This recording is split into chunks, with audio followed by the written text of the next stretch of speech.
30ഓളം മലക്കുകളെ ഞാൻ കണ്ടു. അവർ പരസ്പരം ധൃതി കൂട്ടുന്നുണ്ട് ആ ദുആ ആരാണ് എഴുതി വെക്കുക എന്നുള്ള വിഷയത്തിൽ. അത്രയ്ക്കും പ്രാധാന്യമുള്ളൊരു ദുആ ആയിട്ടാണ് റസൂൽ സല്ലല്ലാഹു അലൈഹി വസല്ലം പഠിപ്പിച്ചത്. അത് റസൂൽ സല്ലല്ലാഹു അലൈഹി വസല്ലം അംഗീകരിക്കുകയും ചെയ്തു. ഇഅ്തിദാലിൽ ചെയ്യേണ്ട ദുആ റബ്ബനാ ലക്കൽ ഹംദു ഹംദൻ കസീറൻ ത്വയ്യിബൻ മുബാറകൻ ഫീഹി. മലക്കുകൾ ധൃതി കൂട്ടുമായിരുന്നു ആ ദുആ എഴുതി വെക്കാൻ വേണ്ടിയിട്ട്.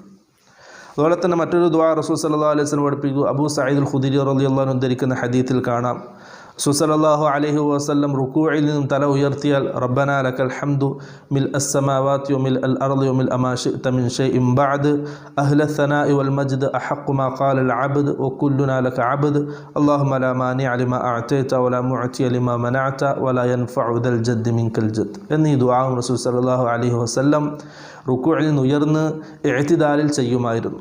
ഈ ദുആക്കളൊക്കെ നാം ഒറ്റയ്ക്ക് നിസ്കരിക്കുന്ന സുന്നത്ത് നമസ്കാരങ്ങളിൽ, നമ്മുടെ രാത്രി നമസ്കാരങ്ങളിൽ നാം അധികരിപ്പിക്കുക.